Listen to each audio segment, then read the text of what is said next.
चलिए जी क्वेश्चन पे आते हैं। तो अभी के लिए दो लोगों ने क्वेश्चन भेजे हैं ना। हाँ जी वृतिका, चलिए आपके क्वेश्चन से स्टार्ट करते हैं। तो ये जो है क्वेश्चन नंबर 63, तो ये कह रहा है कि n कोई मोर देन इक्वल टू 2 एक नेचुरल नंबर होगा और which of the following statement is are true. MSQ है, ठीक। कह रहा है A and B are n cross n real orthogonal matrices such that, तो A B real orthogonal matrix है, तो रियल मैट्रिक्स है, ऑर्थोगोनल मैट्रिक्स है, और इस तरीके से है कि determinant A plus determinant B zero है ना। तो determinant A plus determinant B zero है, तो क्या ए प्लस बी का डिटर्मिनेंट जीरो होगा? सोचिए। तो जैसे डिटर्मिनेंट ए बराबर माइनस ऑफ डिटर्मिनेंट बी, तो ऐसा हो सकता है कि अगर डिटर्मिनेंट ए आपका 1 है, क्योंकि ये पता है आपको ए बोल रखा है ये ऑर्थोगोनल मैट्रिक्स है, ए इंटू ए ट्रांसपोज आई है, B into B transpose I है, तो आप थ्योरम जानते हैं कि डिटर्मिनेंट ए प्लस या माइनस 1 होगा, डिटर्मिनेंट बी प्लस या माइनस 1 होगा, ये ऑर्थोगोनल मैट्रिक्स की प्रॉपर्टी है। So determinant A is plus minus 1, B is plus minus 1, और ये आपको गिवन है, ये आपको सोचना है कि क्या ऐसा होगा। तो इनिशियली आप ट्राई करो कोई काउंटर एग्जांपल ढूंढने का या कोई लॉजिक ढूंढने का जहां ये गलत हो जाए। तो सोचो अगर ऐसा हो कि लाइक जरूरी थोड़ी है कि सम का डिटर्मिनेंट जीरो ही होगा, ऐसा है डिटर्मिनेंट ए। सर एग्जांपल से तो ट्रू ही आ रहा है ये। अच्छा कोई भी एग्जांपल ले रहे हैं ट्रू आ रहा है, तो उसको सोचते हैं थोड़ा सा। तो इसमें बोल रहा है n cross n real orthogonal matrix है, ओके, एंड MSQ है ना, तो इसलिए MSQ में थोड़ा रिस्क रहता है कि एक भी ऑप्शन आप गलत हुए, इसलिए एंड में करना है। एनीवे ट्राई करते हैं। तो ऑर्थोगोनल मैट्रिक्स का वो क्या होता है, क्या बोलते हैं, डिटर्मिनेंट, डिटर्मिनेंट कह रहा हूँ, ऑर्थोगोनल मैट्रिक्स में ट्रेस या डिटर्मिनेंट क्या होता है, डिटर्मिनेंट तो प्लस माइनस 1 होगा। आइगन वैल्यूज क्या होती हैं, ये जो ऑर्थोगोनल मैट्रिक्स है उसकी आइगन वैल्यूज क्या होती हैं?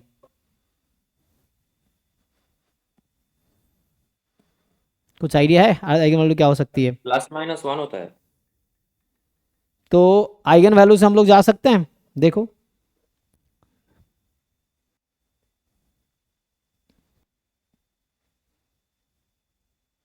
मैं काउंटर एग्जांपल बनाता हूँ, 1 मिनट। इनवर्स और ट्रांसपोज भी सर सेम होता है। हाँ हाँ वो तो हो जाएगा।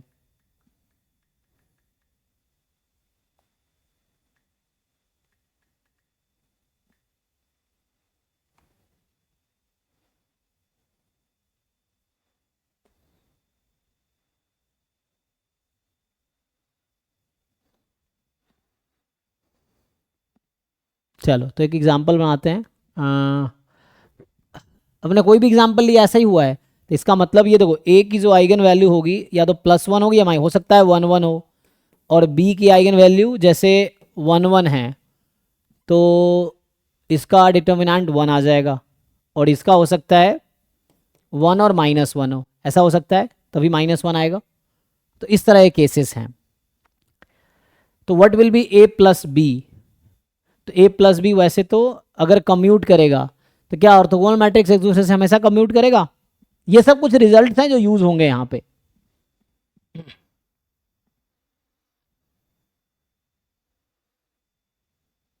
बताओ। तो इस तरह केसेस अगर होगा तो वो अगर कम्यूट करता है तो ए प्लस बी का जो डिटर्मिनेंट आ जाएगा 2 0, या अगर यहाँ माइनस वन भी है तब भी आपका आ जाएगा। अगर ये माइनस वन होता है, मतलब पॉसिबिलिटीज़ क्या क्या है मैं ये ढूंढ रहा हूँ कि व्हाट आर द पॉसिबिलिटीज़। सो हो सकता है ए का है माइनस वन और बी का है उस केस में 1 -1 या -1 1, कोई दिक्कत नहीं है, या उल्टा इसको रिवर्स कर सकते हो आप, कोई दिक्कत नहीं है, इसका आप रिवर्स भी कर सकते हो। सो तो हाउ टू प्रूव, अच्छा इसको अगर प्रूव करना चाहूँ तो कैसे कर सकता हूँ? यहाँ तक तो ठीक है, तो मैं ट्राई करता हूँ इसको प्रूव करने का। ए प्लस बी का जो डिटर्मिनेंट है वो ज़ीरो है, तो क्या हम ऐसा कर सकते हैं? यहाँ से ये तो पता है हमें कि ए ट्रांसपोज ए इनवर्स है ना, और बी ट्रांसपोज, ये आई थिंक ट्रू स्टेटमेंट है, तो इसको प्रूव करना पड़ेगा हमें, ठीक है ना। जैसे मैं ये बोल रहा हूँ कि 1 1 है, 1 - 1 हो सकता है, या आपको ध्यान रखना कि डिटर्मिनेंट अपोजिट होने चाहिए। ए का डिटर्मिनेंट अगर 1 है तो उस केस में बी के डिटर्मिनेंट को -1 होना पड़ेगा, है ना। या ए का मतलब अगर इसका +-1 है तो इसका -+1 होगा। तो ऐसा वाला केस हमारे पास है, ठीक है। तो इसको मुझे प्रूव करना है ना। So we need to prove this. कैसे प्रूव करेंगे, देखिए प्रूफ हो जाएगा ये। सो यहाँ से अगर आप प्रूव करेंगे तो मुझे determinant A plus determinant B पता है, ओके। तो हम ऐसा करेंगे, इसको ए प्लस बी को ऐसा, अरे यार एक में वो लाइट शायद चली गई, हो जाएगा। ये फर्स्ट स्टेटमेंट ट्रू है, ये थ्योरम ही है, मतलब ये आप याद रख सकते हो एज अ थ्योरम, इसका प्रूफ है, ठीक है ना।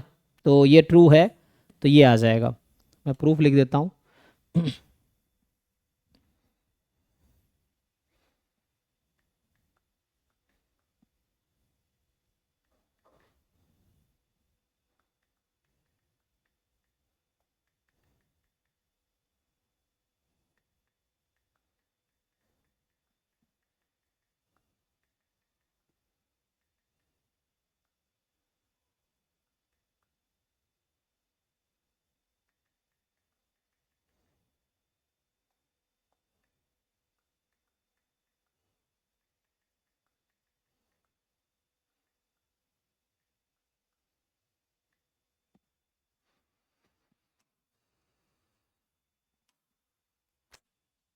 एक मिनट थोड़ा इसका,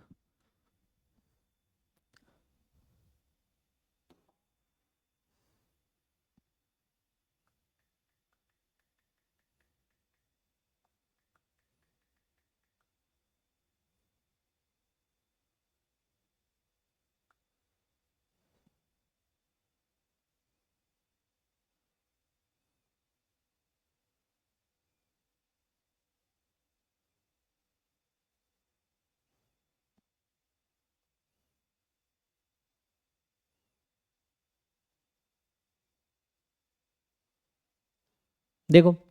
अच्छा कहाँ ये कैसे आ गया, अच्छा वो लॉस हो गया तुम्हारा वाला, ये तो पिछले क्लास वाला आ गया। इसको सेव तो किया था हमने ना। हम्म हम्म,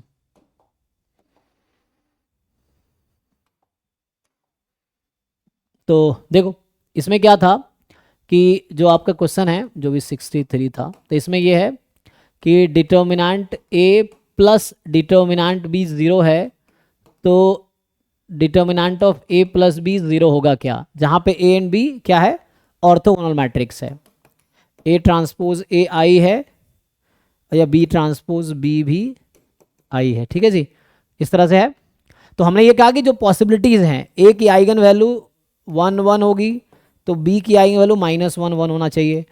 ए की आइगन वैल्यू अगर -1 1 है तो बी की आइगन वैल्यू 1 1 होगी। 4 पॉसिबिलिटी टोटल बनेगी, या इंटरचेंज कर लो, क्या ही फ़र्क पड़ता है।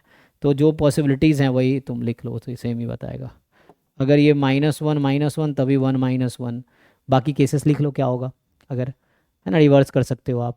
तो इस तरह से इस केस में क्या होगा, इसका डिटर्मिनेंट ए प्लस बी का 0 2 आ सकता है, यहाँ 0 0 आ सकता है, तो हो जाएगा ये ट्रू।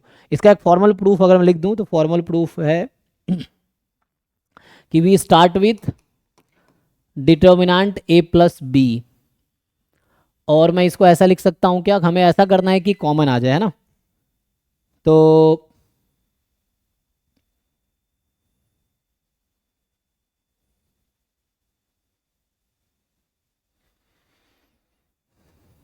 ऐसा ए प्लस, इसको मैं ऐसा लिख सकता हूँ,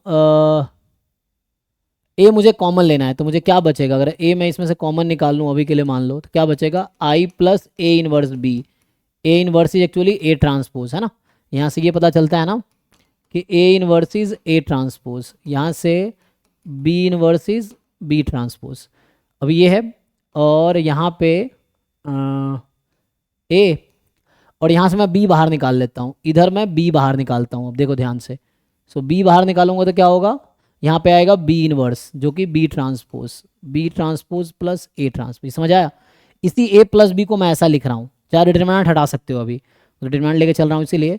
अब आपको पता है कि determinant of A into B determinant A into determinant B होता है, तो इसको ब्रेक करोगे तो ये determinant A into into determinant of A plus B whole transpose बीच वाले का डिटर्मिनांट इनटू डिटर्मिनांट बी। आपको पता है कि ए प्लस बी के ट्रांसपोज का डिटर्मिनांट वही होगा जो ए प्लस बी का डिटर्मिनांट होगा, ठीक है ना। तो यहाँ ठीक से देखो, अब मुझे ये बताओ, यहाँ से समझो हमें क्या दिया था क्वेश्चन में।